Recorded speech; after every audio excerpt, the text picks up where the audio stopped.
Hello friends, तो आइए आप सभी का एक बार फिर से इस नए क्लास में स्वागत करते हैं। तो फ्रेंड्स, पिछले क्लास में जो है हम लोग केमिस्ट्री यानी रसायन शास्त्र का पहला चैप्टर पूरे अच्छे तरीके से पढ़े थे। तो अब हम लोग पढ़ने वाले हैं फिजिक्स यानी भौतिकी। तो इसका हम पहला चैप्टर लिए हैं जो कि है विज्ञान और मापन। तो अब इस चैप्टर को अच्छे तरीका से पढ़ना है पूरे विस्तार से। जब ये चैप्टर समाप्त हो जाएगा तो फिर इसके बाद चलेंगे हम लोग जो है रसायन शास्त्र के ऊपर यानी केमिस्ट्री पर। फिर उसका दूसरा चैप्टर पढ़ेंगे, यानी केमिस्ट्री और फिजिक्स ये दोनों साथ साथ चलेगा। जब ये समाप्त हो जाएंगे तो हम लोग चलेंगे बायोलॉजी यानी जीव विज्ञान पर। समझ गए बात को? तो आइए आज का क्लास शुरू करते हैं। तो देखिए यहाँ पर हम सबसे पहले विज्ञान को परिभाषित किए हैं। विज्ञान यानी साइंस। विज्ञान किसे कहेंगे? ठीक है, तो इसमें हम लिखे हैं कि सावधानी पूर्वक और क्रमबद्ध तरीके से किए गए प्रयोगों और परीक्षणों द्वारा प्राप्त ज्ञान को ही विज्ञान कहते हैं। तो विज्ञान क्या है? तो इसमें क्या होता है, इसमें हम लोग अलग अलग प्रकार के एक क्रम वाइज एक सीरियल से क्या करते हैं, प्रयोग करते हैं। फिर उन प्रयोगों द्वारा जो निष्कर्ष प्राप्त होता है फिर उसका टेस्ट करते हैं यानी जांच करते हैं। अगर जांच में वो सही रहता है तो जो हम लोग फाइनली डिसीजन लेते हैं यानी फाइनल निष्कर्ष निकलता है उसी को हम लोग क्या बोलते हैं, विज्ञान कहते हैं। यानी उसी ज्ञान को विज्ञान कहते हैं। समझ गए बात को?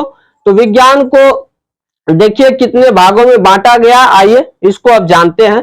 तो विज्ञान की मुख्य दो शाखाएं हैं। पहला का नाम है भौतिक विज्ञान, ठीक है, ये पहली शाखा हुआ भौतिक विज्ञान, और दूसरी शाखा का नाम है जीव विज्ञान।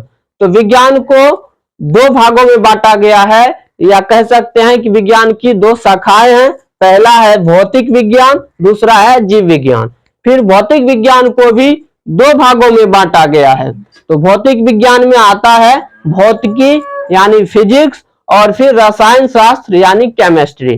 तो भौतिक विज्ञान में ये दोनों आता है, फिजिक्स और केमिस्ट्री। समझ गए बात को? इसके बाद दूसरी शाखा है जीव विज्ञान यानी बायोलॉजी। तो जीव विज्ञान की भी दो शाखाएं होती है, एक है वनस्पति विज्ञान और दूसरा है प्राणी विज्ञान। तो ये है विज्ञान की शाखाएं कि विज्ञान को इस तरह से बांटा गया है। समझ गए बात को? तो अब देखिए यहाँ पर एक पॉइंट लिखे हैं, इस पर थोड़ा ध्यान दीजिए। यहाँ देखिए, यहाँ पर हम लिखे हैं कि विज्ञान मापन पर आधारित है। यानी विज्ञान जो है यह क्या है, यह मापन पर आधारित है। यानी विज्ञान में हम मापने के लिए सीखते हैं किसी भी वस्तु को, किसी राशि को। यहाँ पर हमेशा क्या होता है, मापने की क्रिया होती है। जैसे किसी द्रव्यमान को ही हम लोग क्या करते हैं, तौलते हैं। तो तौलना भी एक क्या है, परिक्रिया, मापन ही है। मापन का ही दूसरा रूप है तौलना भी। तो इसी तरह कह सकते हैं कि विज्ञान में मुख्यतः हम लोग मापने के लिए सीखते हैं, मापने के लिए जानते हैं। तो इसीलिए यहाँ पर लिखे हैं कि विज्ञान जो है क्या है, यह मापन पर आधारित है। समझ गए बात को? तो चलिए आज हम लोग जाने विज्ञान के बारे में। अब हम आगे की क्लास में शुरू करेंगे भौतिक राशि यानी राशि के बारे में पढ़ेंगे, और वहां से आपका स्टार्ट होगा फिजिक्स यानी भौतिकी। तो चलिए आज की क्लास में बस छोटा सा ही लिए थे क्योंकि ये इंट्रोडक्शन की क्लास था। समझ गए? तो चलिए आज के लिए इतना ही, हम मिलते हैं अगले क्लास में। Bye bye.